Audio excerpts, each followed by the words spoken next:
Hola muchachos, ¿cómo están? Bueno, primero que todo, eh, comentarles que esta es la cuarta clase. Vamos a hablar de algo muy importante, que es máquinas de soporte vectorial, principalmente en el día de hoy, pero quisiera hablarles un poco antes de cómo funciona un proyecto, digamos, de Machine Learning. Entonces, inicialmente, lo que uno debe tener son, en este caso, Machine Learning de aprendizaje supervisado, tiene que uno tener unos datos de entrenamiento, ¿sí?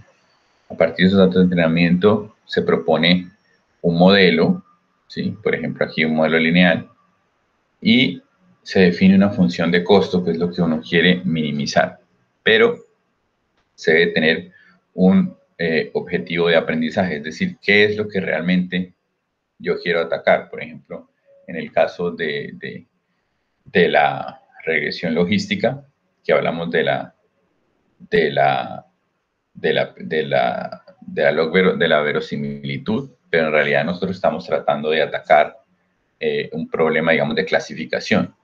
Que si bien la verosimilitud me ayuda a atacar el problema de clasificación, realmente lo que yo quiero es clasificar ceros y unos bien, ¿sí?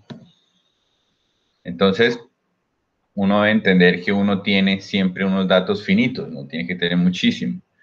Y que modelos entre más complejos tienden a sobreajustar y entre más simples tienden a subajustar. Entonces, ¿cuál es el objetivo? Pues escoger un modelo que, que el control del error de prueba sea el mejor. Entonces, ¿cómo hacemos para poder definir o bueno, algo así como para poder calcular este error de prueba? Pues lo primero que uno debe hablar es de lo que es el training set y el validation set, es decir, el set de entrenamiento, el conjunto de entrenamiento y el conjunto de validación, ¿no? Ya hablamos de esto, digamos, de manera muy general hace unas clases. Y entonces uno entrena en el conjunto de entrenamiento, ¿sí? Y ahí hace todo su modelo y luego lo coloca en lo prueba pues en el conjunto de validación. Pero entonces, ¿qué puede ir mal con esto? Y es que como yo tengo unos datos de entrenamiento que son finitos, puede que no sean muchos, entonces aun cuando divido mis datos entre entrenamiento y validación, pues entonces me van a quedar conjuntos aún más pequeños, ¿sí? Y eso puede ser un problema.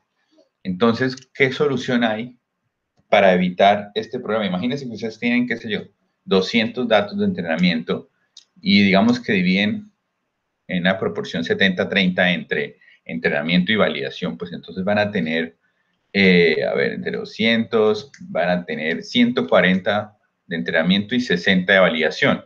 Entonces, fíjense que son tamaños pequeños, que pueden llegar a ser pequeños para aplicaciones importantes.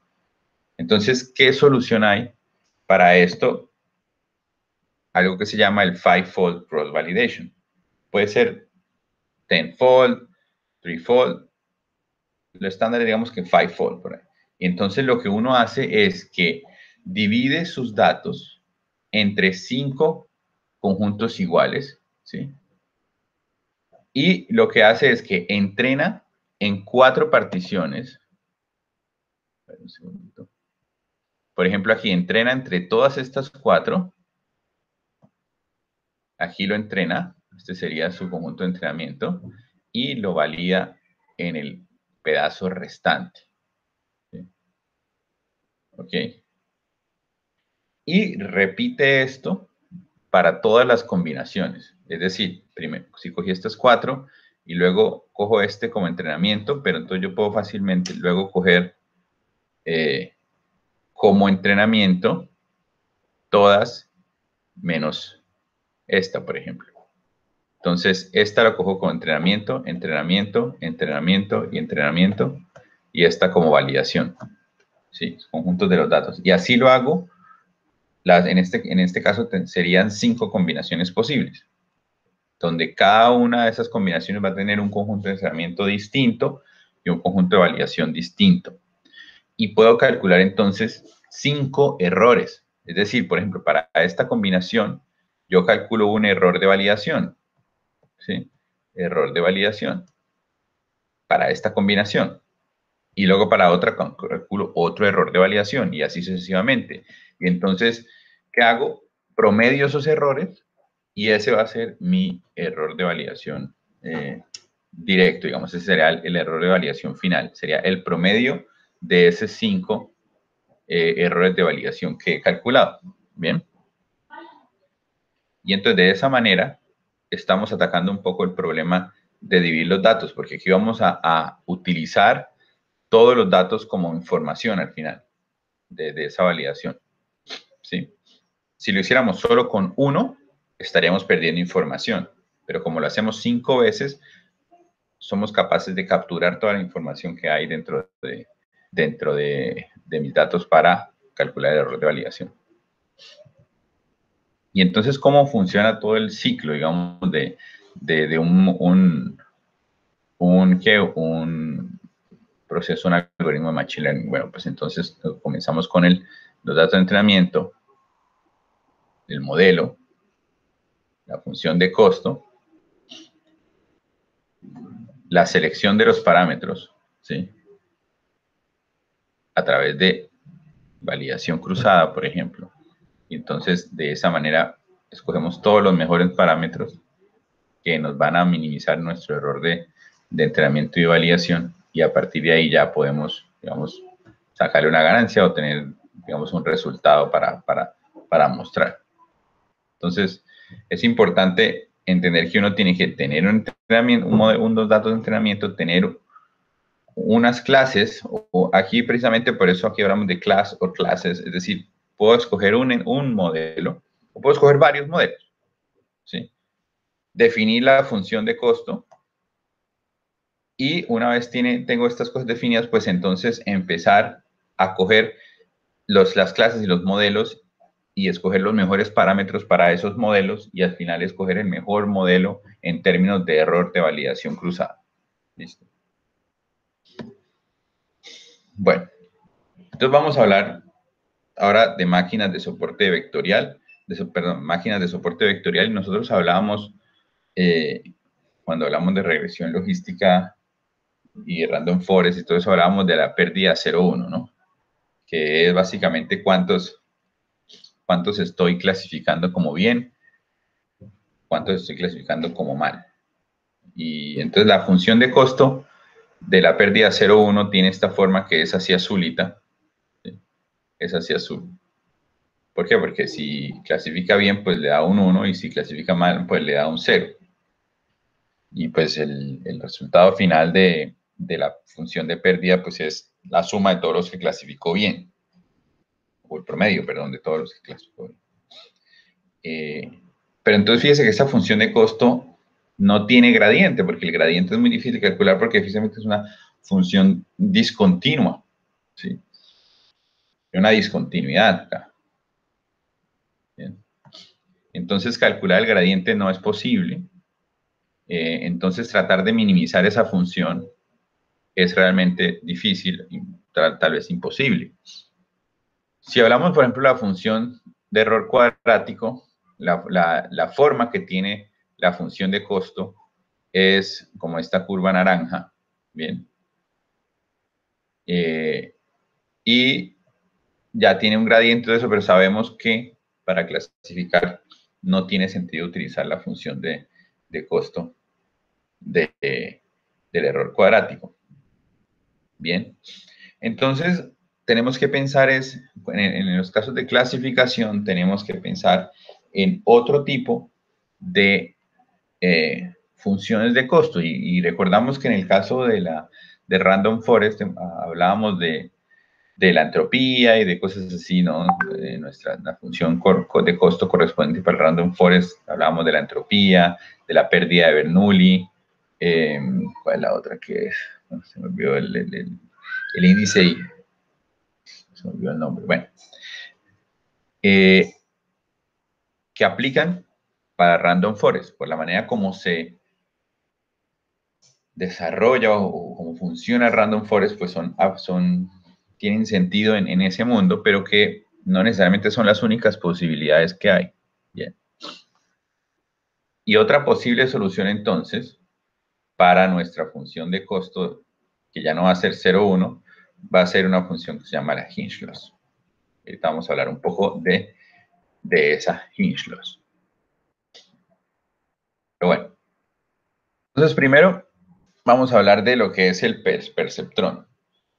El perceptrón fue un algoritmo de los primeros algoritmos de Machine Learning en 1957. ¿Sí? Es un algoritmo rápido, es fácil de interpretar y fue el precursor de las redes neuronales. Y el concepto del perceptrón está basado en el concepto del hiperplano. ¿Sí? Del hiperplano. Y vamos a saltarnos un poquito aquí. Pensemos en el hiperplano. Nosotros tenemos este modelo de estos datos de entrenamiento y pues yo quiero, al clasificar, yo lo que quiero es trazar un hiperplano que me separe estas dos clases, valga la redundancia. ¿Sí? Y pues en el caso de dos dimensiones, pues ese hiperplano va a ser una línea recta, ¿no? Entonces, eso me queda un poco chonito. Entonces, una línea recta, por ejemplo, sería el mejor hiperplano que separará esos dos. En el caso de 3 dimensiones, pues va a ser un plano, o sea, básicamente como una tabla, ¿no? Y ya más 4, 5, 6 dimensiones, pues hablamos de hiperplanos. Bien, pero el comportamiento es muy similar. Entonces uno busca encontrar ese hiperplano. ¿Cómo lo haría el perceptrón? ¿Cómo lo haría el perceptrón? El perceptrón primero escogería al azar un dato inicial. Un dato inicial. Y asume que ese dato no está bien clasificado. Pues porque en realidad no hemos clasificado, no hemos puesto ningún hiperplano por ahora. Todavía no hemos puesto ningún hiperplano. Entonces, escogemos un dato y lo que trazamos es un plano normal, o sea, perpendicular, un plano perpendicular al vector que describe el origen hacia ese punto. Es decir, en este caso, trazaríamos este plano, ¿sí? Que es perpendicular al vector que va desde el origen hasta el punto. Bien. Claro. Ahora, ¿qué hacemos? Ahora escogemos al azar otro punto y miremos, bueno, ¿está por encima o por debajo del plano que ya trazamos? Es decir, de este. Si está por encima, lo clasificamos como positivo y si está por debajo, lo clasificamos como negativo. Bien. Entonces, cogemos un dato de entrenamiento que ya esté ahí al azar y miramos si está bien clasificado. Y ahora, como este plano de acá clasifica hacia arriba todo positivo y hacia abajo todo negativo, pues vemos que si escogemos justamente este punto que está aquí, pues estaría bien clasificado. Entonces, si está bien clasificado por el plano, pues no hacemos nada, no hacemos nada. Y buscamos más bien otro punto al azar. Encontramos ese otro punto al azar y resulta que no está bien clasificado, ¿no? Porque según este plano sería positivo, pero realmente es negativo. Entonces volvemos a hacer lo mismo que hicimos inicialmente. Trazamos el vector que va desde el origen hasta ese punto, ¿sí?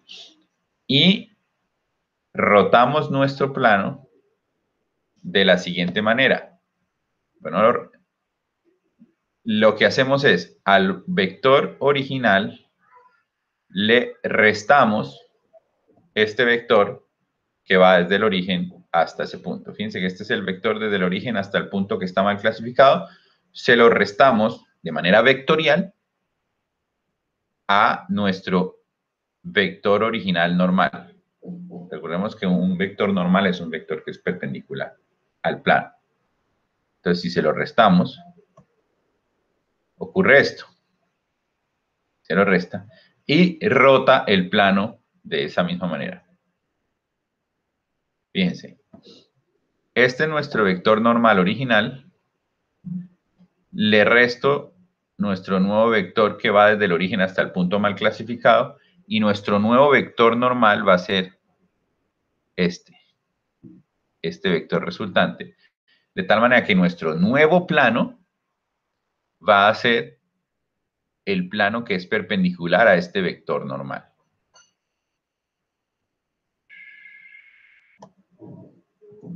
Ahí está. Y ese es nuestro nuevo plano. Y ahora otra vez buscamos un nuevo al azar. Está bien. Si está bien, no hacemos nada. En este caso, si este es el nuevo al azar, pues sabemos que todo lo que está debajo lo está clasificando como negativo. Por lo tanto, es correcto.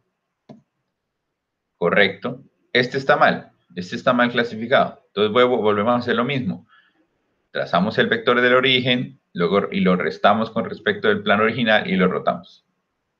¿Sí? Y luego cogemos otra, hacemos todo eso hasta que todos estén bien. En este caso, todos quedaron bien clasificados. ¿Sí? Si empezamos, fíjense que esto no es único, porque yo puedo empezar con otro. Antes comenzamos con este, ¿sí? Pero si hubiéramos comenzado con otro, o por ejemplo este, de una vez sabríamos que está mal clasificado, trazamos nuestro vector, ahí me quedó al revés, este que está correcto, ¿sí?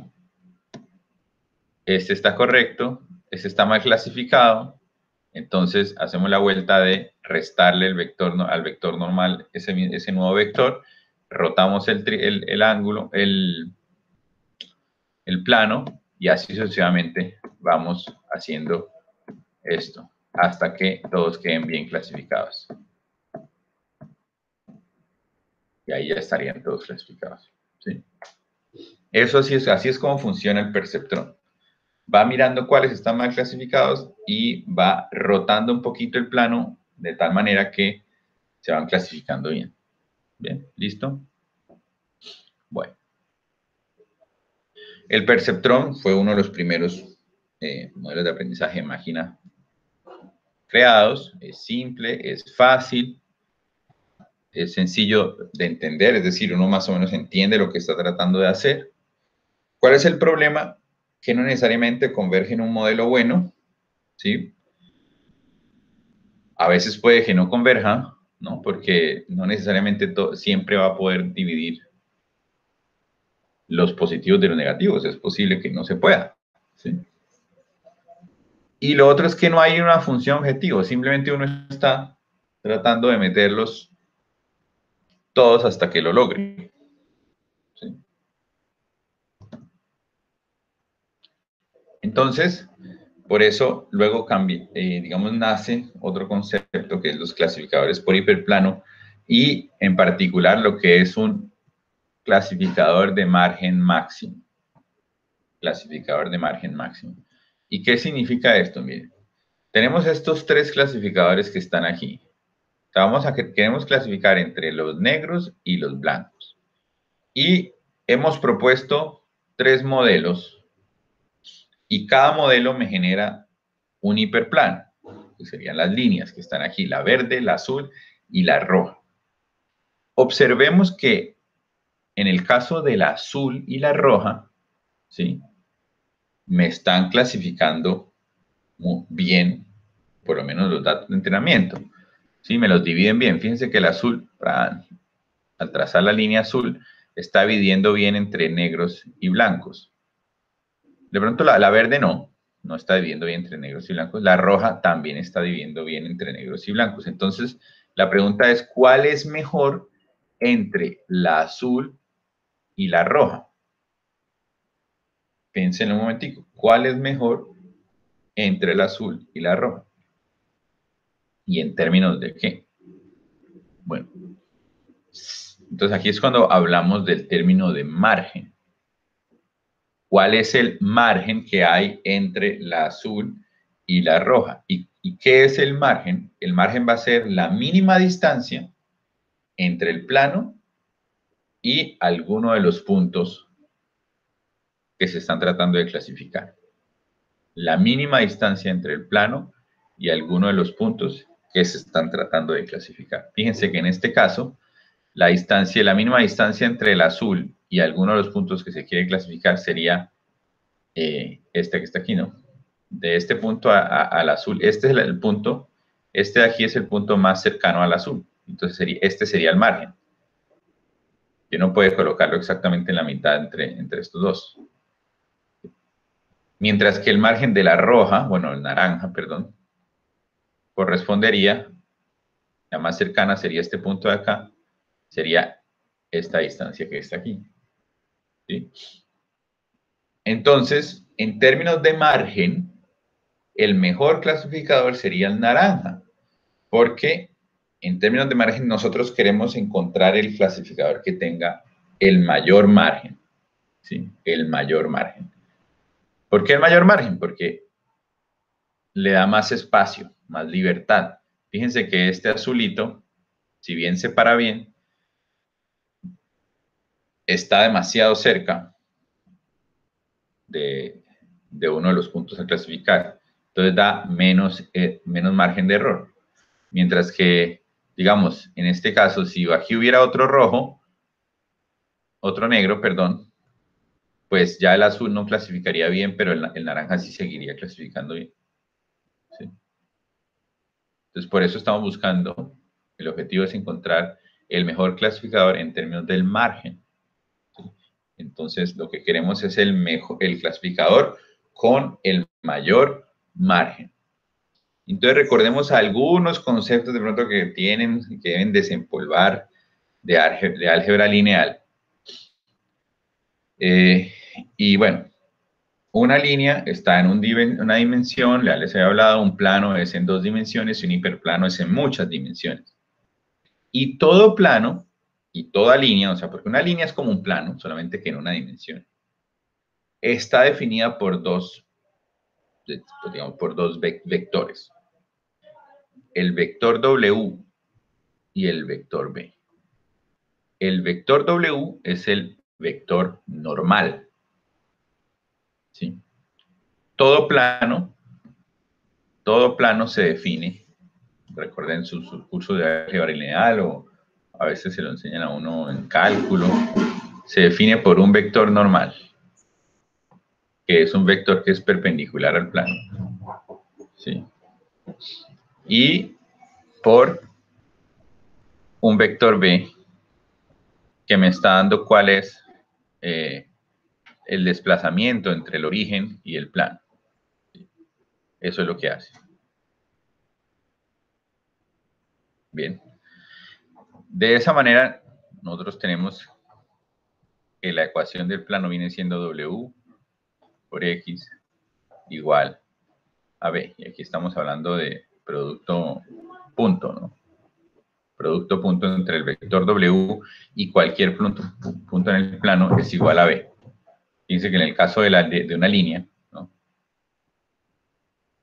Estamos hablando de AX igual a... tenemos que la ecuación de la línea es A más X, A por X más B, ¿no? A por X más B. Y entonces todo punto en una línea sigue esta ecuación, por lo tanto, básicamente, si yo tengo cualquier punto que da AX igual a menos B, si yo lo tengo así en una línea, ¿no? Esto es un número, esto es otro número, yo sé que este punto de X está sobre la línea. Entonces igual, funciona igual con los planos. W es un producto, perdón, es un vector, producto punto, cualquier punto X dentro del plano tiene que ser igual a B. Es un recorderis de álgebra lineal. Entonces, lo que necesitamos ver es que necesitamos un vector normal y un vector B. Y la distancia de cualquier punto, ya sea dentro o fuera del plano, hacia el plano, con un poco de álgebra lineal, está dada por esto que está aquí.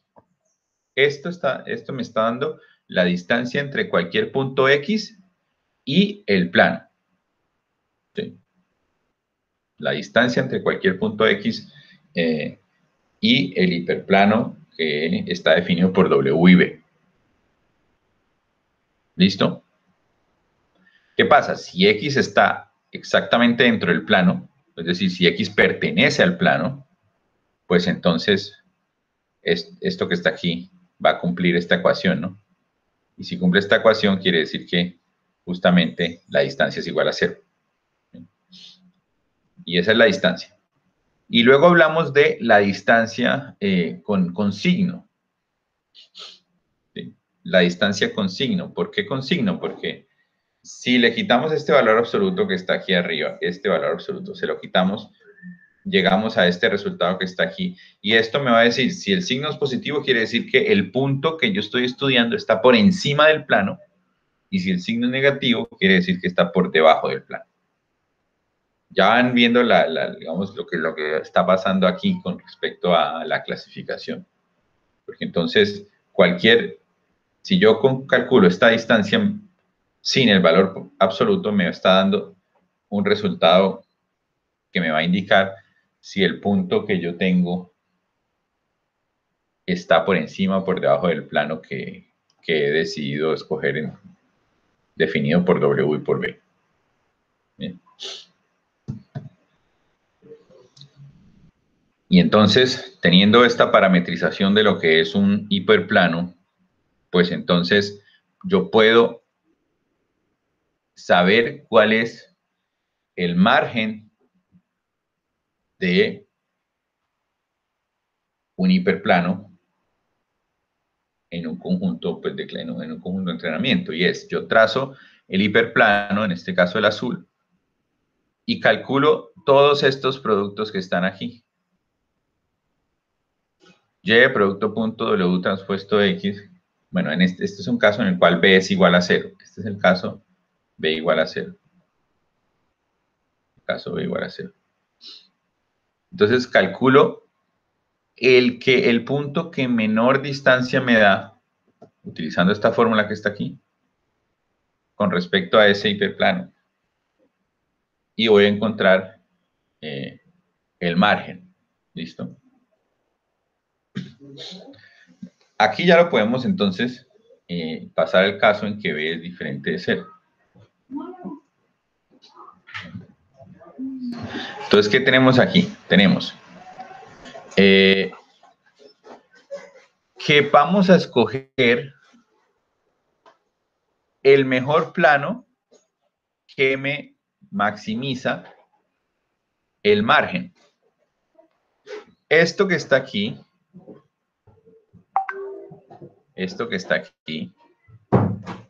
me está dando el margen de un plano parametrizado por W y por B. W es el vector normal, B es la distancia, el vector desde el origen. ¿Sí? Entonces, empiezo a mirar cuáles son todas esas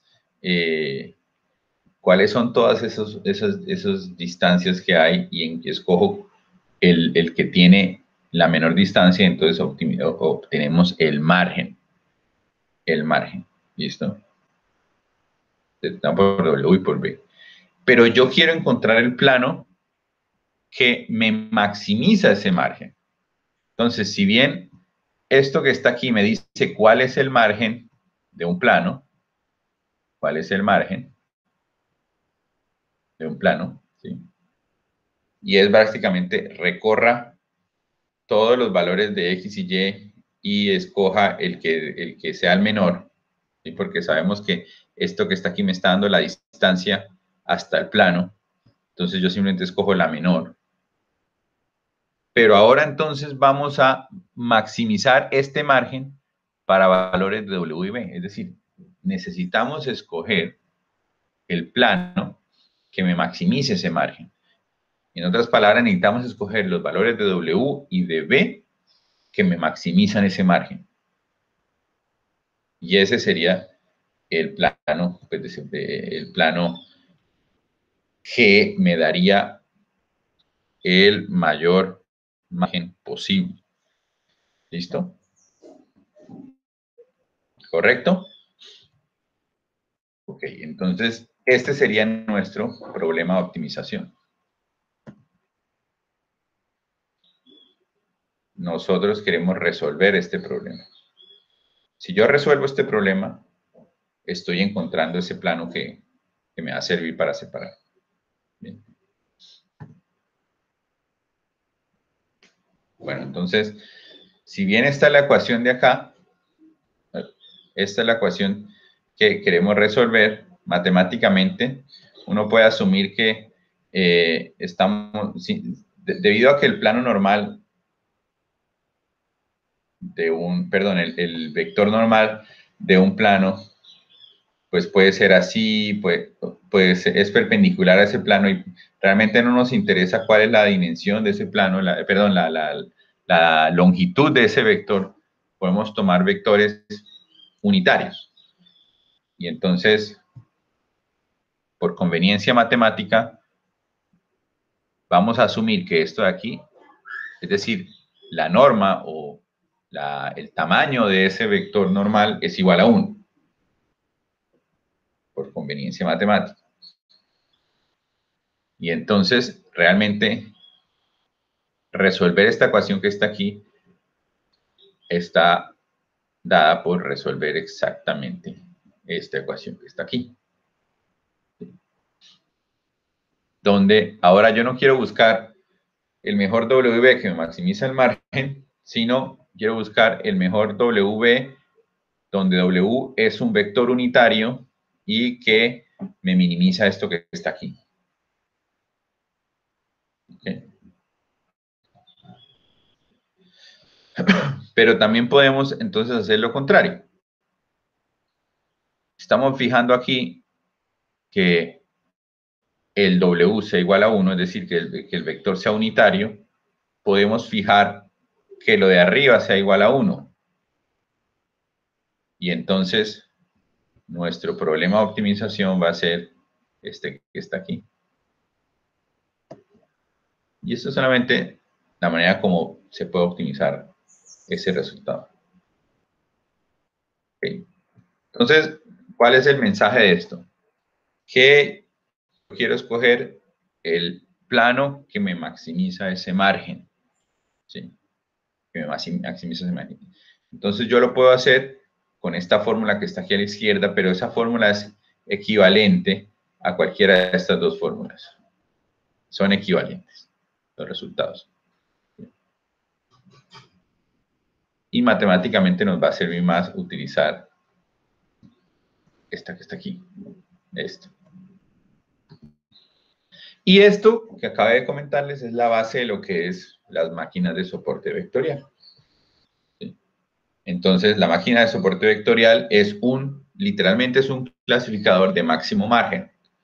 Busca el máximo margen en la clasificación. ¿Y cómo lo hace? A través de resolver este problema de optimización. Buscar el mínimo WB o los valores de WB que me minimizan esto que está aquí, teniendo en cuenta que que se cumpla, que la clasificación esté bien. No les estoy pidiendo que entiendan la parte matemática de esto, simplemente que entiendan qué es lo que está tratando de hacer. Está buscando ese plano que maximiza el margen. ¿Sí? ¿Cuál es el problema con esto? ¿Sí? ¿Cuál es el problema con esto? Que hasta el momento lo que estamos haciendo es suponiendo que existe un plano que me separa perfectamente los datos de entrenamiento. Que ahí existe el plano, ¿no? Ahí. Aquí existe ese plano. Aquí en este que estaba aquí, también existía el plano, ¿no? Que separa perfectamente. Y el hecho de maximizar el margen, pues me está ayudando a evitar, o bueno, a generalizar mejor para ejemplos o para datos que no he observado. porque como yo supongo que todos estos negritos van a estar aquí cerca, pues puede que yo encuentre un negrito por aquí, uno negro por aquí, ¿sí? Y que los blancos por aquí también, por aquí también. Entonces, el hecho de escoger el clasificador de máximo margen me está dando justamente, como el nombre lo indica, un margen de error mayor. Entonces, si hay un punto negro por aquí que no he observado, pues como el margen era el más grande, yo voy a tener esa libertad de poder clasificarlo bien. Pero también estamos asumiendo que existe un plano que separa perfectamente los negros de los blancos. ¿Sí? Pero ¿qué pasa? Por ejemplo, en este ejemplo de aquí, yo tuviera dentro de mis datos de entrenamiento, yo tuviera aquí un negativo y, por ejemplo, por aquí metido un positivo. Si tuviera eso que está ahí, que por pura de malas, digamos, esto es positivo y esto es negativo, no existe ningún plano que separe perfectamente los positivos de los negativos. No existe. No hay. ¿Sí? No hay. Entonces, ¿qué hacemos?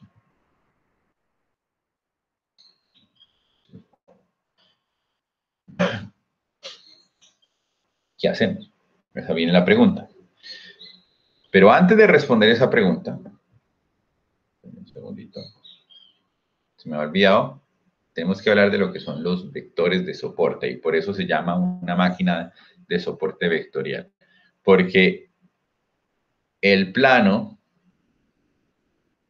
que me clasifica con el máximo margen tiene algo que se llaman los vectores de soporte. ¿Y qué son los vectores de soporte? Son esos puntos que están más cerca de ese plano que yo escogí. Es decir, los vectores de soporte son los vectores o los puntos que están a una distancia exactamente igual al margen de mi plano. Fíjense que este es el margen. Todos están a esa distancia. En otras palabras, lo que yo quiero decirles es que el clasificador de máximo margen, si bien lo escribimos como esto que está aquí, ¿sí? Realmente lo que está haciendo es buscando cuáles son esos vectores de soporte. Y esos vectores de soporte me van a determinar todo el plano. Porque si yo tengo todos los vectores de soporte, también tengo el plano. O sea, en otras palabras, vamos a mirarlo por este lado.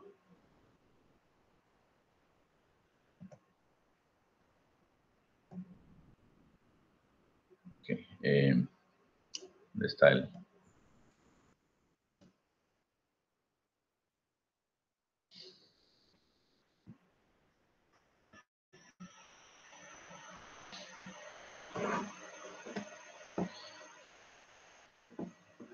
Entonces, aquí tengo mis punticos. Vamos a poner círculos y X, que es más fácil. Círculos y X.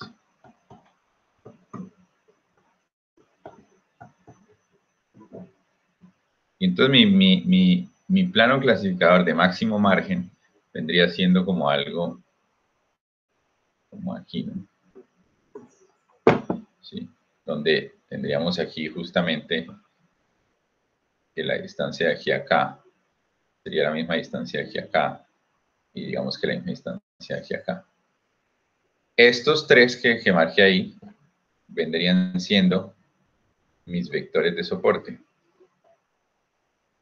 Entonces, clasifico el plano y encuentro cuáles son los vectores a una distancia igual al margen, que por lo menos deben ser dos. Por lo menos habrá dos vectores que tengan una distancia igual al margen, ¿no? Porque, pues, si yo quiero separar el máximo margen, pues básicamente lo que estoy haciendo es metiendo en la mitad entre este grupo acá y este grupo acá. Entonces, siempre va a quedar uno de este grupo a una distancia de este igual a la distancia de este a este grupo. Pero antes de trazar el plano, imagínense que yo solo tengo estos tres vectores, que son los vectores de soporte, pues estos tres vectores ya me determinan el plano. Es decir, si yo no tuviera todo esto,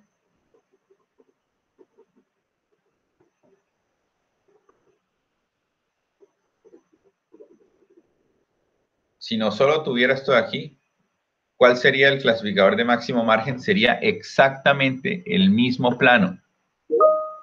¿Sí? O sea, en otras palabras, al yo encontrar los vectores de soporte,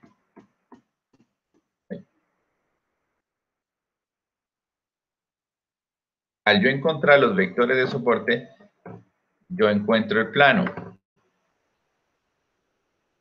Y todos los demás es como si no existieran, como si no importara. A mí solo me importa tener esos tres vectores de soporte en este caso. ¿Por qué? Porque este plano va a ser el mismo aún si quito este, por ejemplo. El plano no va a cambiar porque el vector de soporte es este. ¿Cuándo va a cambiar el plano? Si el vector de soporte fuera distinto. Es decir, si este no existiera, entonces ahora sí el plano se convierte en otro plano, que va a ser, por ejemplo, qué sé yo, como este.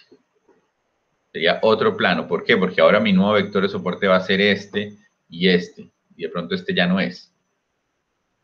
Entonces, los vectores de soporte determinan cuál es el plano. ¿Bien? Y por eso se llama una máquina de soporte vectorial. Bueno, no vamos a hablar mucho de esta parte de la dualidad de Lagrange. Lo único de lo que quiero que lleguemos es lo siguiente. Esto es lo único que quiero que veamos. Y es que la ecuación que, digamos, vimos de manera general que habría que solucionar esta ecuación. Eso es lo que realmente yo quiero encontrar. Quiero encontrar ese W y ese B que me determinan el plano que me clasifica con un máximo margen, ¿sí? Matemáticamente yo puedo escogerlo, yo puedo decir que este problema es exactamente igual a otro problema, que para los que están familiarizados con los términos matemáticos corresponde a el problema dual utilizando multiplicadores de Lagrange. ¿Sí? Yo sé que algunos por allá ya me habían hablado de eso. Entonces, si les interesa, pues pueden revisar un poco las diapositivas anteriores. ¿Sí? La dualidad de Lagrange. Pero en principio general lo que yo quiero que entiendan es que este problema que está aquí lo puedo escribir exactamente igual, o bueno, me va a dar una solución exactamente igual matemáticamente a este problema que está aquí, que llamamos el problema dual. ¿Y por qué eso es interesante? Porque este problema, ¿sí? Esta nueva formulación del problema requiere escribirlo como una suma ponderada de productos punto. Productos punto, ¿entre quiénes? Entre los vectores correspondientes a mis datos de entrenamiento. ¿Sí? A mis datos de entrenamiento. ¿Y esto por qué es bueno? Dirían ustedes. ¿Por qué es bueno? Porque es un problema de optimización. Es un problema de optimización en el cual yo estoy iterando, así como hacíamos en el gradiente descendiente. ¿Se acuerdan que hacíamos en el gradiente descendiente que primero escogíamos un punto, luego bajábamos de acuerdo al gradiente, íbamos bajando poco a poco, varias veces, hasta llegar a un mínimo? Pues aquí hay que hacer algo muy parecido. La única diferencia es que al escribirlo como el problema dual, en cada iteración vamos a necesitar este producto punto. Y entonces, computacionalmente hablando, esto es súper eficiente porque el producto punto solo se calcula una vez. O sea, si usted calcula los productos punto entre todos sus datos de entrenamiento y los guarda. Y en cada iteración simplemente los vuelve a usar. No tiene que volverlos a calcular. Si ven, lo interesante es que esos productos punto pueden ser muchos. Lo importante es que usted lo hace solo una vez y luego durante toda su optimización, que pueden ser muchísimas iteraciones, no tiene que volverlos a calcular. Y computacionalmente hablando, eso es fantástico, porque ya sabe que no se debe preocupar por ese producto punto. Bueno, y también esto acá. Usted ahora en el problema dual lo que está buscando es estos dos alfas, bueno, que no importa ahí en este momento, no quiero que le preste mucha atención a qué son esos alfas, pero ahora está buscando estos alfas que se le multiplican a ese producto punto, pero ese producto punto siempre es el mismo en cada iteración, entonces por eso esta vaina funciona, es tan atractiva y es que computacionalmente hablando lo puede hacer muchísimas veces, porque con una vez que lo haga, ya todas las iteraciones lo puede utilizar. Bien. Mientras que aquí no, porque dependiendo del W, usted siempre va a tener que hacer, por ejemplo, W transpuesto X, porque W siempre va a ir cambiando en cada iteración. Mientras que aquí no, porque aquí lo único que cambia es esto, y esto no cambia. Bien. Entonces, para que lo tengan en cuenta de por qué esto de las máquinas de soporte vectorial es tan atractivo y tan interesante, y es que computacionalmente hablando lo puedo escribir como una iteración que involucra productos punto que son los mismos todo el tiempo, y entonces computacionalmente hablando eso es eficiente. Bueno, hemos hablado del caso en que existe exactamente un plano clasificador. Bueno, y antes, este problema dual al final lo que está haciendo es buscando justamente los vectores de soporte. Está buscando cuáles son los vectores de soporte. Bueno. Entonces hablamos de que los ejemplos anteriores existe un plano que clasifica perfectamente bien entre los negros y los blancos. ¿Ok? Pero eso no es el caso siempre. ¿Qué pasa, por ejemplo, si aparece esto aquí? Es decir, si tenemos estos datos, todos negritos aquí y aquí hay un negrito, todos blanquitos aquí y aquí hay otro blanquito. No va a existir un plano que me clasifique bien esos datos de entrenamiento. Entonces, ¿qué se hace? Pues que se le da una libertad al plano para no clasificar bien algunos. ¿Sí? ¿Cómo lo hace? A través de este parámetro aquí, sí, o psi, que aparece aquí, que aparece aquí. Es decir, en otras palabras, yo quiero encontrar el clasificador de máximo margen, pero todo lo que esté por debajo de este psi, de esta letra griega, ¿sí? En una distancia específica, en este sí, psi, bueno, en español sí, no sé. Eso yo permito que no sea bien clasificado. Entonces, si este sí es igual a 0, yo estoy literalmente tratando de encontrar, no permito que nada esté clasificado mal. Pero estoy tratando de encontrar exactamente el mejor clasificador, el máximo margen, y ya. Pero a veces eso no existe, eso no se puede armar. O sea, por ejemplo, en este caso, si yo escogiera sí igual a 0, no podría encontrar un plano. Pero si sí es muy grande, pues entonces yo voy a permitir que muchos no se me clasifiquen bien.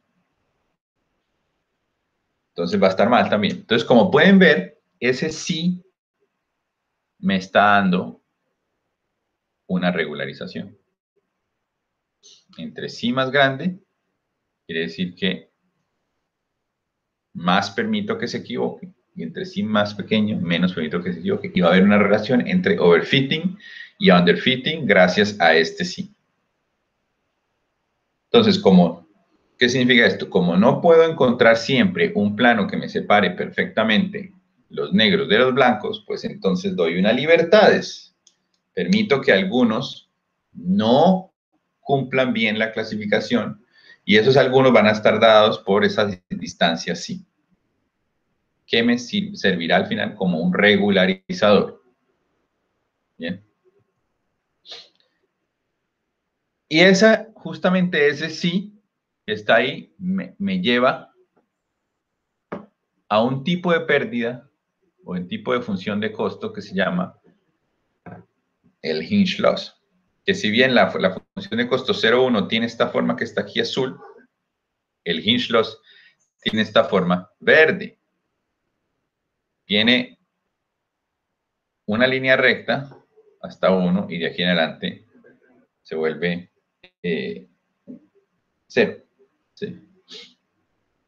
Y entonces fíjense que aquí hay un pedazo que no sabe cómo clasificar bien. Y eso tiene que ver con el sí. ¿Sí? Es decir, eso viene siendo nuestra regularización. Bueno,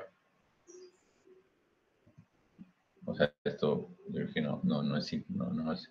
Ah, bueno, en comparación con el perceptrón, que justamente la función de costo del perceptrón viene dada por algo parecido a esta azul que está aquí, donde justamente para aquí en el 0, mientras que la verde para aquí en el 1. ¿Y eso qué me da? Todo lo que esté por encima de 0, todo lo que esté hacia la derecha del 0 debería ser clasificado como 1 y todo lo que está debería ser clasificado como positivo y todo lo que está por debajo del 0 debería ser clasificado como negativo. Y entonces, lo que me está dando aquí es que el perceptrón trata de hacerlo perfectamente bien. Y entonces eso no lo va a poder hacer. Mientras que la máquina de soporte vectorial da esa libertad que le proporciona el sí, esa, la letra griega, ¿no? Para crear u obtener un clasificador bueno con cierto nivel de regularización. Entonces tenemos dos interpretaciones aquí y es la geométrica, lo cual quiere decir que geométricamente yo lo que estoy buscando es un clasificador que me maximice el margen y que me minimice, bueno, en el caso de que no se pueda encontrar ese clasificador, entonces que me maximice el margen y a la vez me minimice digamos, esas violaciones que me da el sí, digamos. Pero también lo podemos mirar como una minimización de una función de pérdida que es justamente la hinge loss y al final va a ser exactamente igual. Es decir, geométricamente me está buscando el clasificador de máximo margen, pero matemáticamente me está minimizando una función de costo que se llama la función de costo del hinge loss. ¿Sí? La misma cosa. Bien. Bueno, entonces no nos interesa.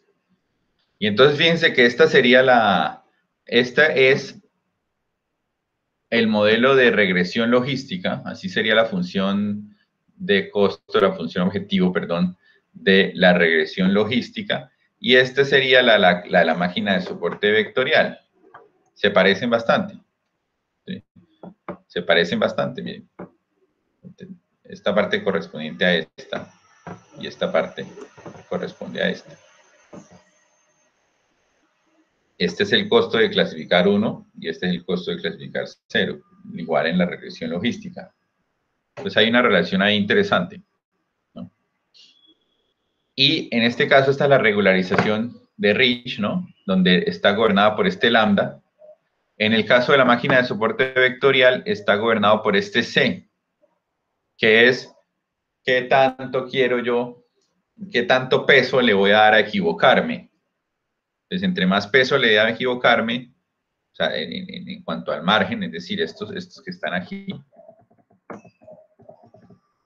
o sea, estos errores que están aquí cometidos, están gobernados por este C. Entonces, si ese C es muy grande, ¿sí? El hecho de equivocarme es muy importante. Entonces, si el C es muy grande, voy a tratar de equivocarme poquito. Si el C es muy pequeño, voy a permitir más libertades al equivocarme. Y eso me da una regularización. Juega el valor de lambda, solamente que al revés. Es decir, cuando el C es grande, ¿sí? Cuando el C es grande, yo no quiero que haya tanta flexibilidad con el margen. Y cuando C es pequeño, yo le doy toda la flexibilidad que quiera de equivocarse con el margen. ¿Sí? Con el lambda, en el caso de la regresión logística, era al revés. Cuando el lambda es grande, ¿sí? Yo estoy penalizando bastante los coeficientes. Pero cuando el lambda es pequeño, yo no les estoy penalizando mucho y entonces estoy haciendo más overfitting. Eso es lo mismo acá. Cuando el C es grande, es un overfitting.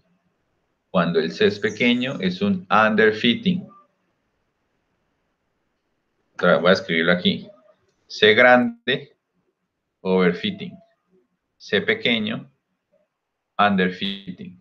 En el caso de la regresión logística, lambda grande, ¿sí? Es al revés, es underfitting.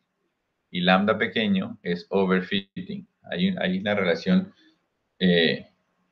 distinta, o sea, tiene una relación, hacen lo mismo, es una regularización, pero en cuanto a la manera como se diferencia entre si es grande o pequeño, es distinto, es inverso. Fíjense que aquí es justamente inverso. Aquí el over está si es grande y aquí el over está si es pequeño.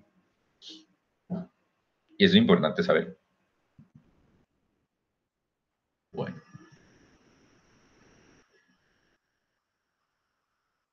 Entonces, ¿cómo se vería nuestro problema dual?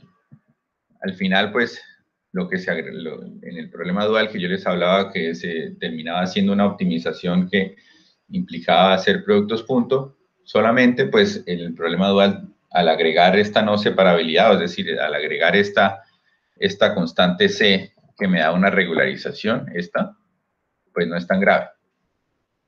Sigue siendo lo mismo.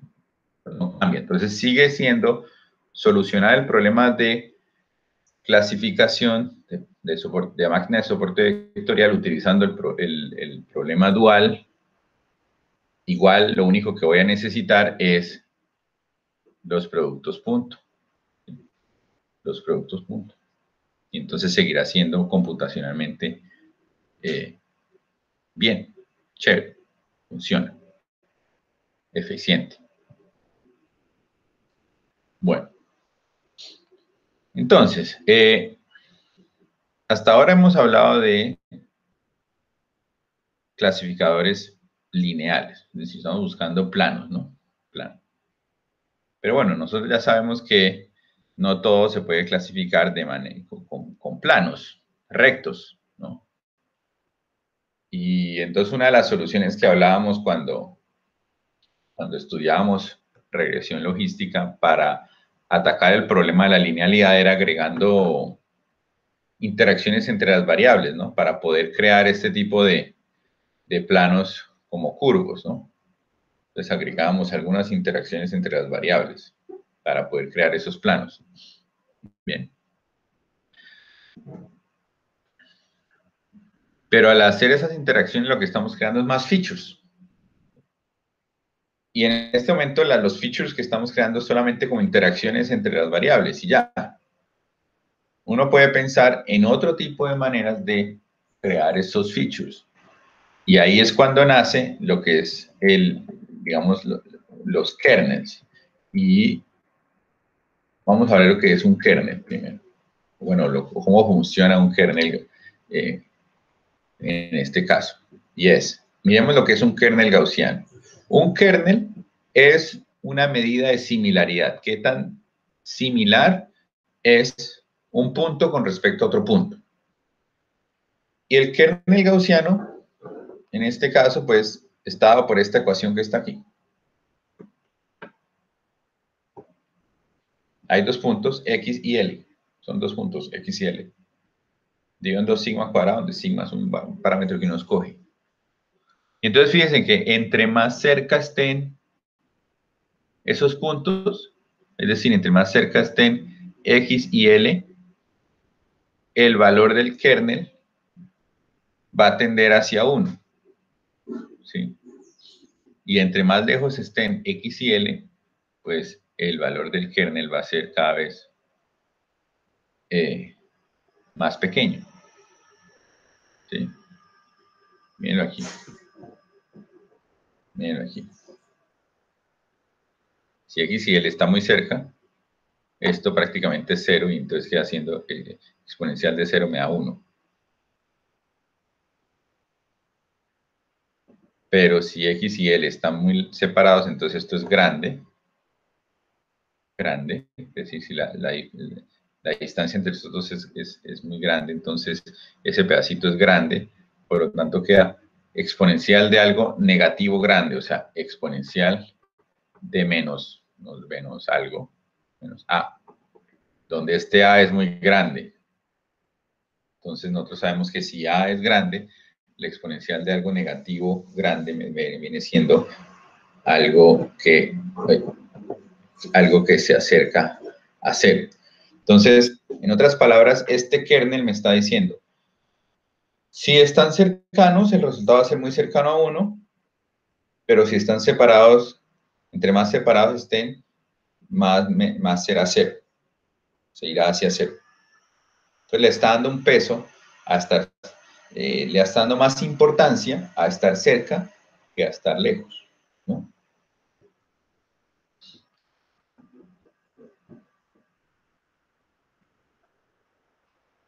Ok. Y entonces quiere decir que el kernel alrededor de L1 va a ser algo como así, o sea, aquí va a ser muy fuerte, o sea, para puntos que estén cerca de L1 va a ser muy fuerte, para puntos que estén más lejitos de L1 no va a ser tan fuerte, ¿no? Entonces, esto va a ser así, bajando, bajando. Lo mismo aquí, fuerte en el centro, y a medida que se aleja, va a ir bajando y bajando el valor del kernel. Y lo mismo para este punto aquí, va a ir bajando y bajando el valor del kernel. ¿Sí? Entre más lejos, pues. ¿Sí? Teniendo 3 puntos a los cuales les aplico el kernel. Y lo interesante de esto es que teniendo en cuenta estos tres puntos que yo escogí a la loca, luego vamos a hablar un poco qué son esos puntos, pero a la loca, estos 3 puntos vienen siendo algo que llaman los landmarks. Los landmarks. Y es que yo cojo todos mis valores de entrenamiento, todos mis features, y calculo nuevos features a partir de los landmarks. ¿Qué significa eso? Significa que yo cojo y calculo un nuevo feature, fi 1 va a ser igual a exponencial de menos xi L1 sobre 2 sigma cuadrado. Calculo fi2, que va a ser exponencial de menos xi menos L2 sobre 2 sigma cuadrado. Y calculo fi3, que va a ser igual a exponencial de xi menos L3 sobre 2 sigma cuadrado. Y hago lo mismo para todos los valores de i. ¿Y cuáles son los valores de i? Es decir, todos los valores de los features. De los features. Si yo tengo, en este caso, fíjense que van a ser 2 features, 1 y 2 en este caso. Pues, ¿qué hago? Que voy a calcular 3 nuevas features para i igual 1 y 3 nuevas features para i igual 2, lo que me da 6 nuevas features.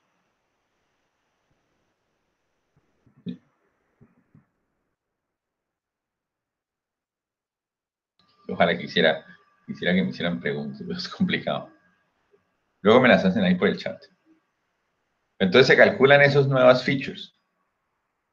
En este caso vamos a calcular por cada feature calculo el kernel con respecto a estos 3 landmarks y entonces me genera 3 nuevas features por cada feature que ya tengo. Por lo tanto, tendría 6 nuevas features determinadas por ese kernel. Y lo que va a hacer eso es que si yo tengo un punto por aquí cercano, lo que me está creando es que...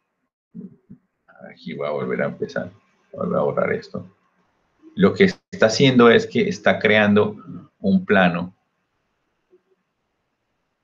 de clasificación que va de la mano de los kernels. Al hacer eso que estoy haciendo, que es crear estas nuevas features basadas en esos landmarks, y ahora esas nuevas features van a ser mis features, ¿sí? Como en el caso de acá. Aquí creamos nuevas features, que fue hagamos las interacciones. Pues aquí no es hagamos las interacciones, sino creemos estos nuevos features a partir de los kernels con respecto a estos 3 landmarks. Me va a dar 6 nuevas features y esos van a ser los features que ahora debo utilizar para mi optimización. Pues al hacer eso, lo que estoy creando es un plano clasificador alrededor de los landmarks. Entonces, en este caso, si hubiéramos tenido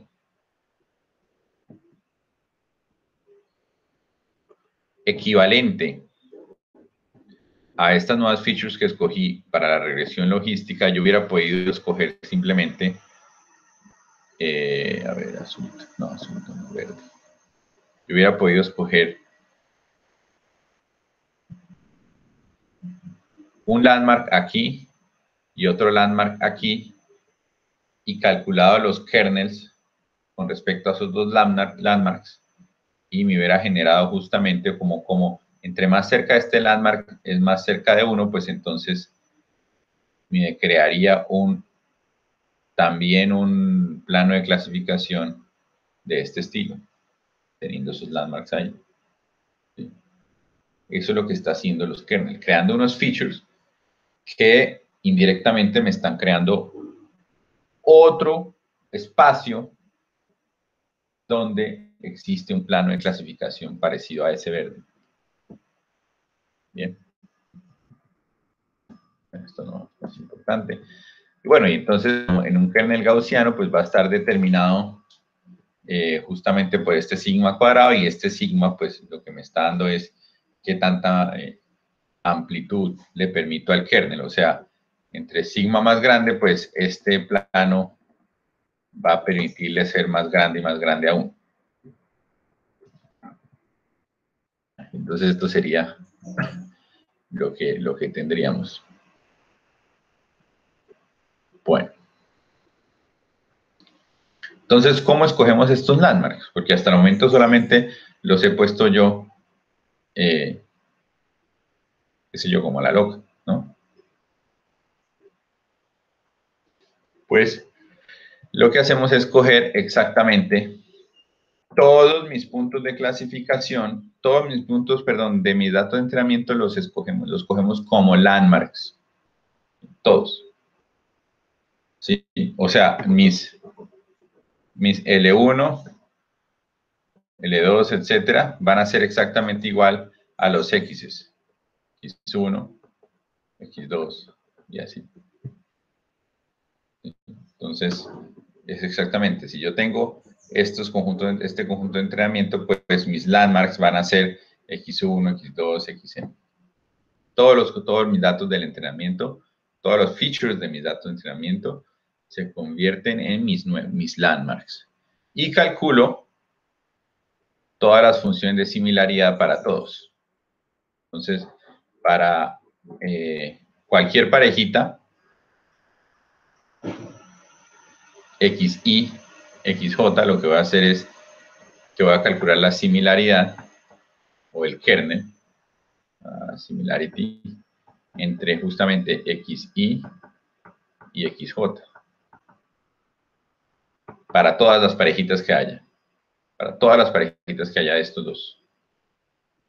Y calculo, ¿no? El kernel menos exponencial de XY menos XJ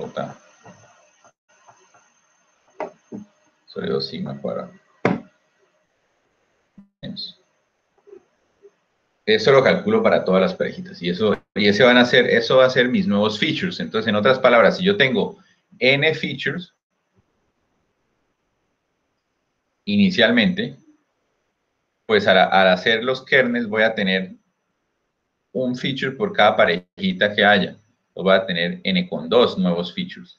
¿Sí? Recordemos, n con 2 es todas las combinaciones de 2. Entonces, yo tengo 5 features inicialmente, al aplicar los kernels o aplicar este algoritmo, este sistema que estamos hablando ahorita, lo que voy a tener es justamente 5 por 4, 20, 2. Voy a tener exactamente 10 nuevos features. Sí, 10. 10 nuevos features. 5 features iniciales. Le calculo el kernel para cada parejita. Me aparecen 10 nuevas features. ¿Sí?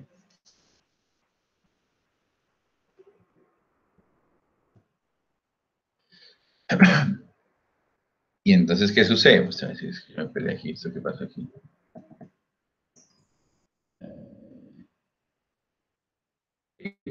Y entonces, ¿qué sucede? Que este era nuestro algoritmo inicialmente, donde aquí hablamos de un producto punto. ¿Sí? Recuerden que yo les dije que este era el producto punto que nos interesaba. Pues recuerden, si recordando un poco sus cursos de álgebra lineal, pues el producto punto de una u otra manera me determinaba una medida de distancia.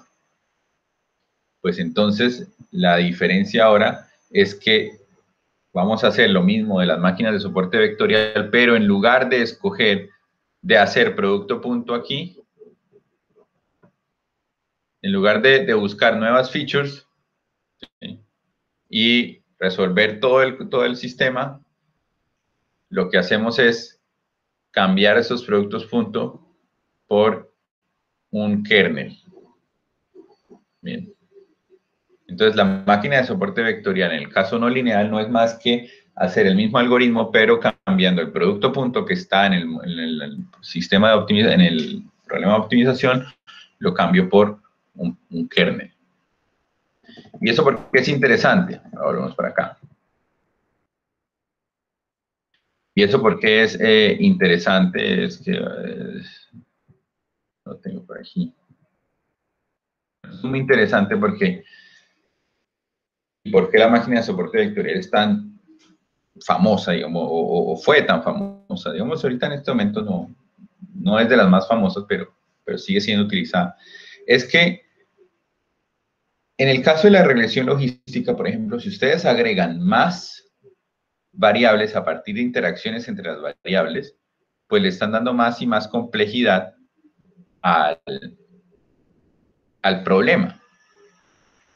Sí, digamos, si tienen 3 variables inicialmente, 3 features inicialmente, y agregan interacciones entre ellas y lo suben a 10, de 3 features lo suben a 10 features, pues su problema ahora es más difícil de resolver, porque su problema de optimización ahora es más difícil de resolver. ¿Qué pasa con la máquina de soporte vectorial?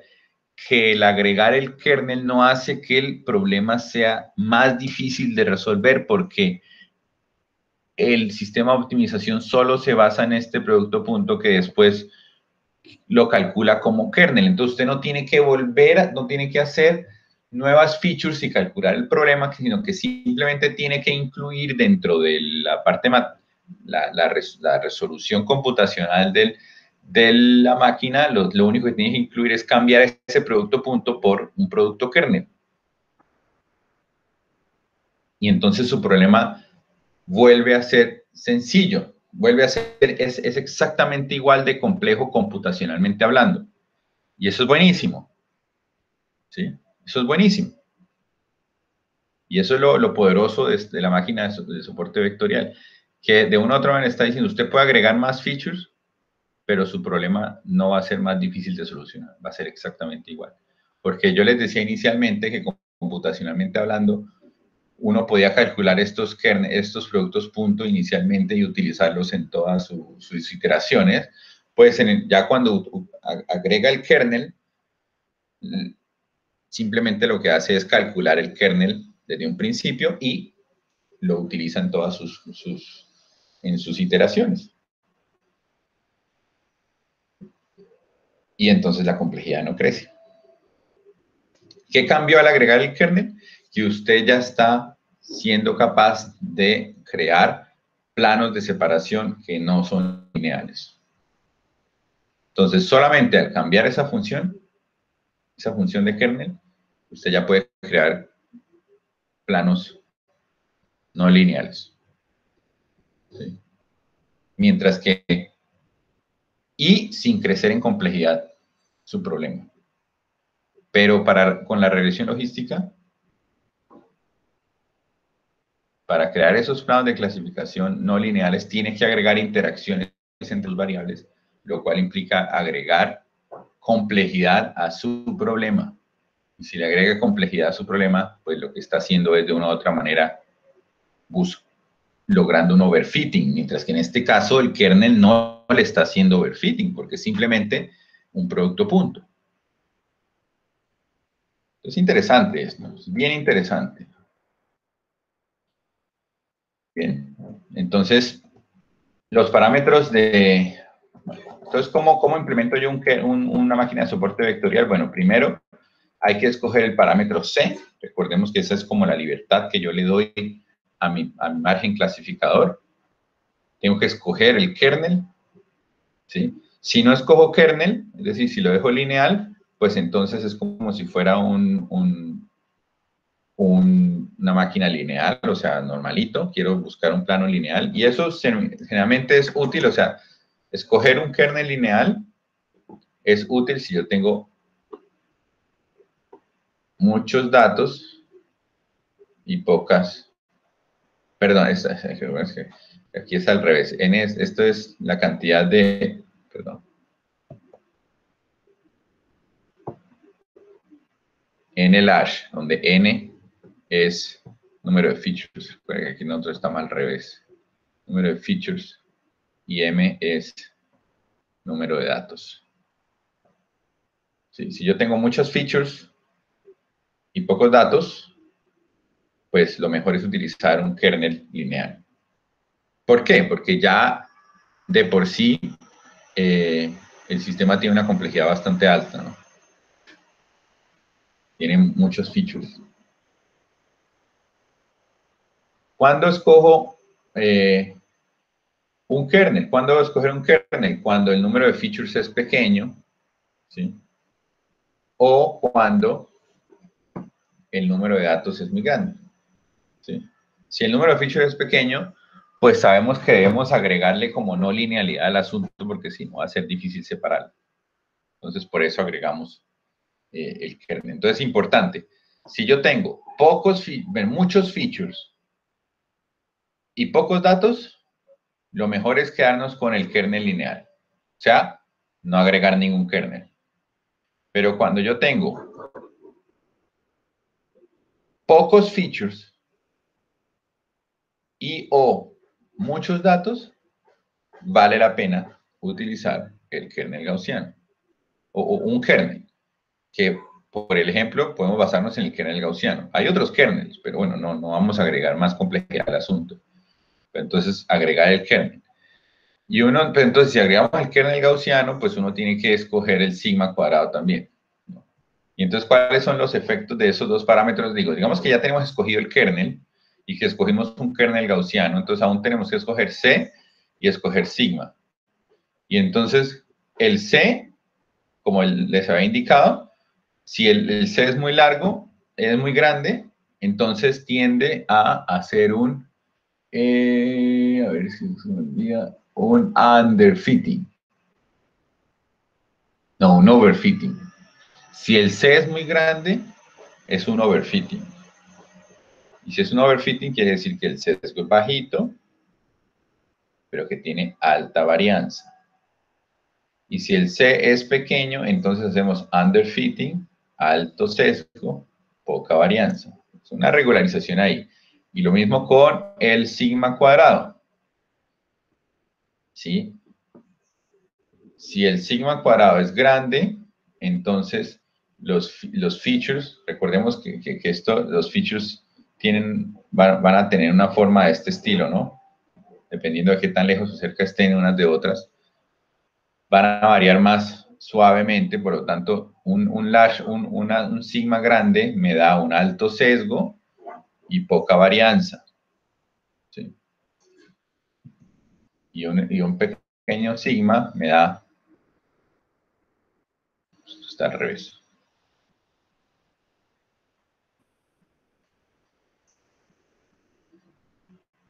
Sí, miren que esto está bien, está bien. Y un pequeño sigma cuadrado me da poco sesgo y alta varianza. Recuerden que esta varianza no es esta misma sigma cuadrado, sino es la varianza del clasificador. Entonces, esos son puntos para tener en cuenta en el caso, en el momento de escogerlo y para prevenir overfitting y underfitting. Hay otros kernels, el kernel polinomial, y hay otros kernels como el string kernel, chi-square kernel, histogram intersection kernel. Hay varios kernels, ¿sí? Y para que un kernel sea kernel, pues tiene que satisfacer una cosa que llamamos el teorema de Merced, pues que no es importante en este momento. Y todo eso ya está incluido, digamos, en los paquetes que hay en R, ¿no? Entonces, fíjense lo que hablábamos, que el kernel no es más que un producto punto, porque el kernel es hacer el producto punto y aplicarle una transformación a eso. Yo quería hablar de otra cosa, no, aquí no hablemos de esto. Ok, sí, esto es importante, y es que ya esta diapositiva nos muestra lo que yo ya les había hablado, y es que no importa qué kernel utilicemos, la complejidad para resolver el problema. Estoy hablando de una complejidad computacional. La complejidad computacional no va a tener ningún problema. ¿Sí? ¿Por qué? Porque no va a aumentar. Va a ser la misma complejidad computacional. ¿Listo? Y eso es importante. Eso es importantísimo. Vamos a saltándolo.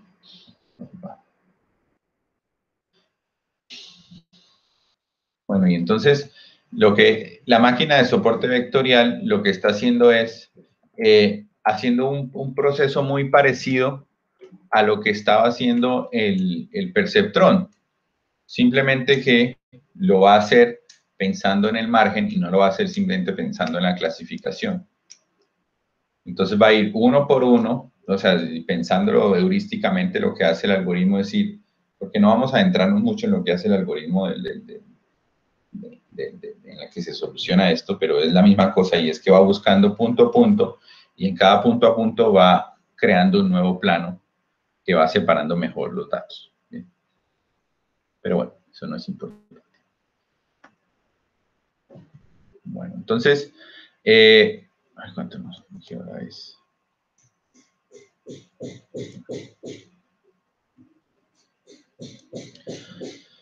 Dejemos hasta ahí por ahora. Yo sé que es bastante por procesar. También sé que de pronto van a tener muchas preguntas.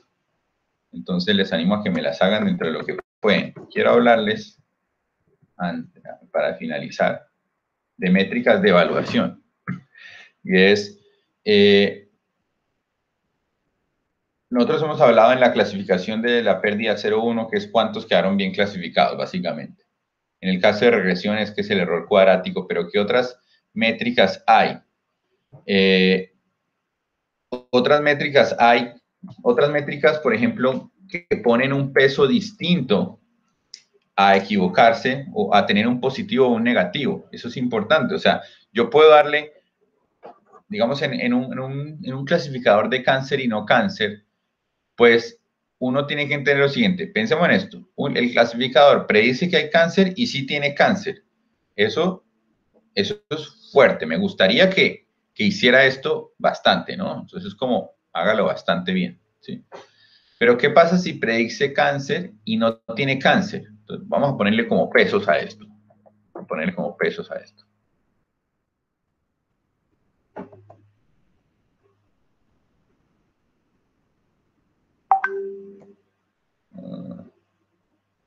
esto es positivo, digamos, esto es muy positivo que pase. ¿Qué pasa si predice cáncer, pero no tiene cáncer?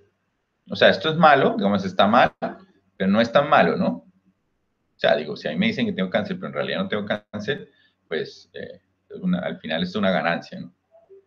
¿Qué pasa si predice que no tiene cáncer, pero sí tiene cáncer? O sea, eso es muy malo, ¿sí? ¿Y qué pasa si predice cáncer, pero no tiene cáncer? Pues esto está bien, ¿no? Está positivo. Entonces, fíjense que en este caso hay como hay una fuerza más sobre hacer bien la predicción de que tiene cáncer, ¿sí?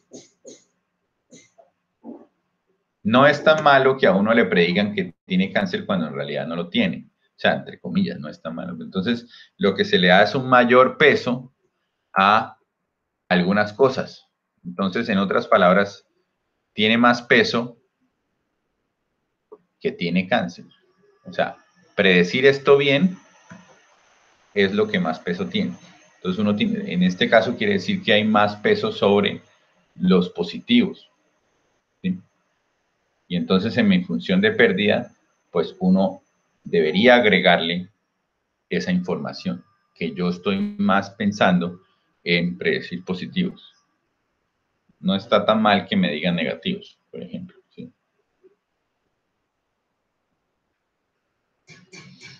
Obviamente, pues no hay una manera universal para escoger esto, pero entonces lo que uno podría hacer esto. Entonces, esta es la función de costo, digamos, de la regresión logística, bueno, o de cualquier clasificador, y entonces simplemente que si está clasificando positivos, pues le dé más peso que le quedó bien.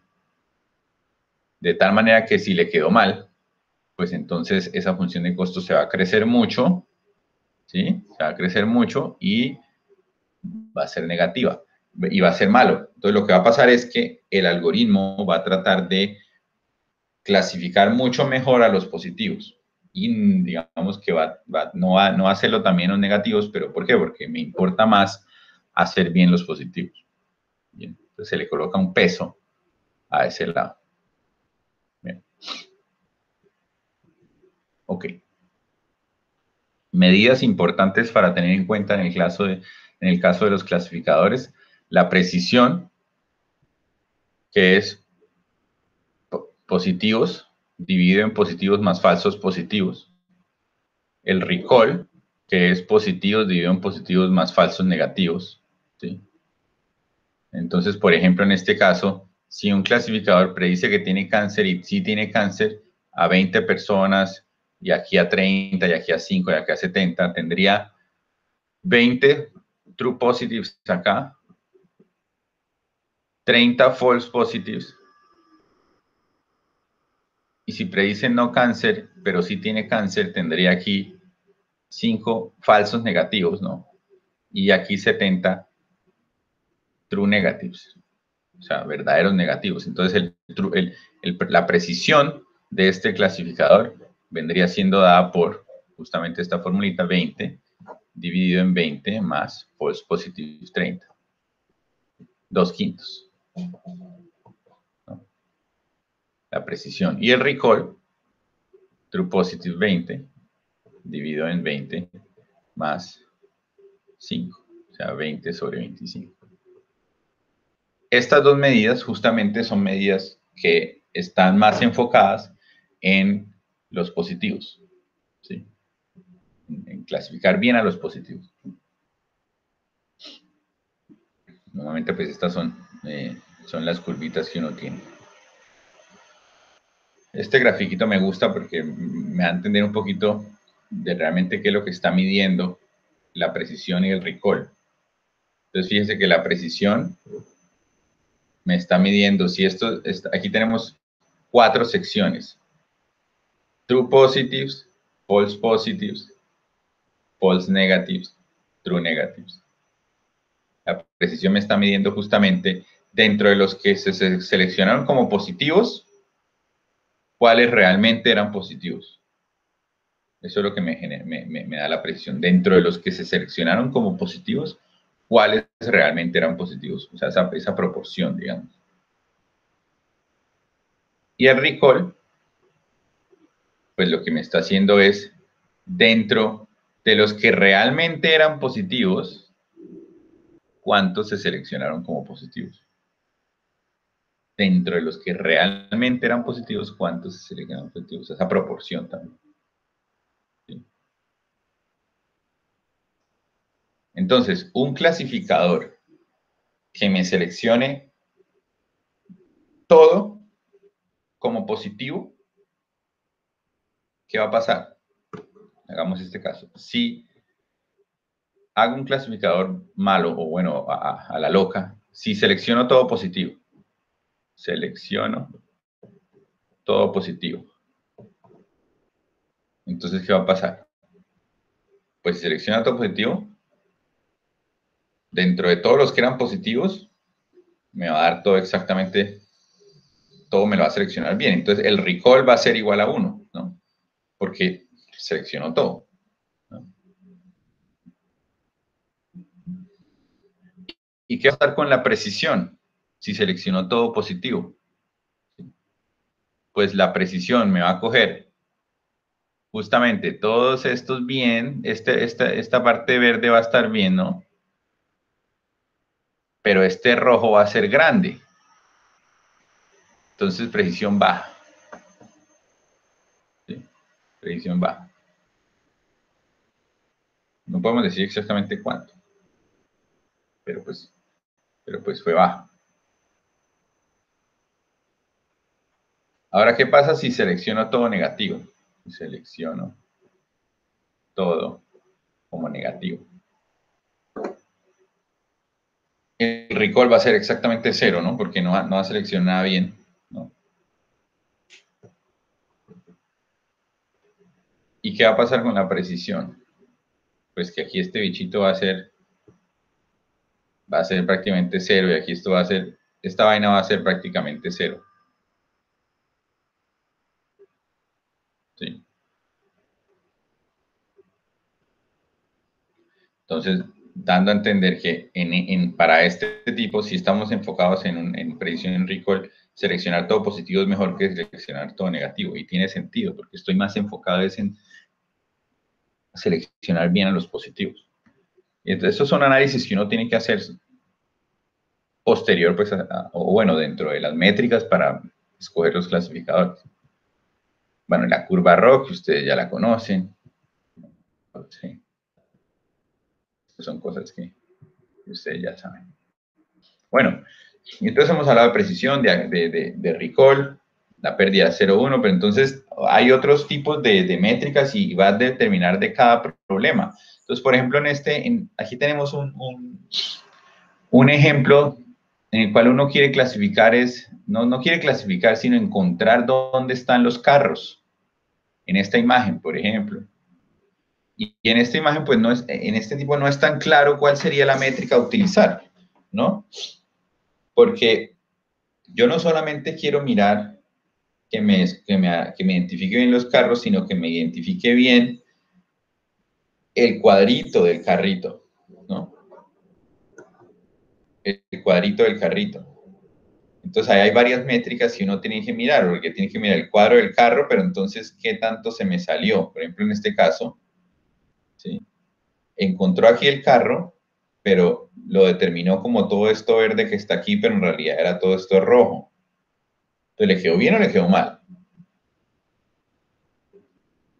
¿Sí? ¿O qué pasa cuando selecciono dos al mismo tiempo? O sea, en este tipo de ejemplos, de problemas, las métricas pues, no son tan claras. Entonces uno tiene que, previo a comenzar el estudio, decir, bueno, ¿cuál va a ser mi métrica en la cual yo voy a basarme para saber si lo que estoy haciendo está bien o lo que estoy haciendo está mal? Eso es muy importante, porque no todos los problemas van a definirse con el mismo tipo de métricas.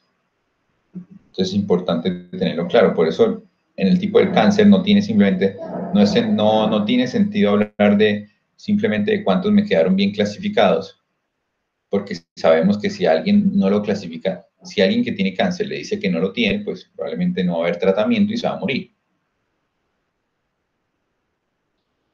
Entonces tiene que dársele más peso a encontrar bien los positivos. Y entonces esas métricas, uno tiene que tenerlo claro desde el principio. Y en la vida real eso es importante. ¿Ok? Bueno, vamos a ver ahí por ahora. Si tienen preguntas, pues por el chat o la próxima semana hablamos un poco más.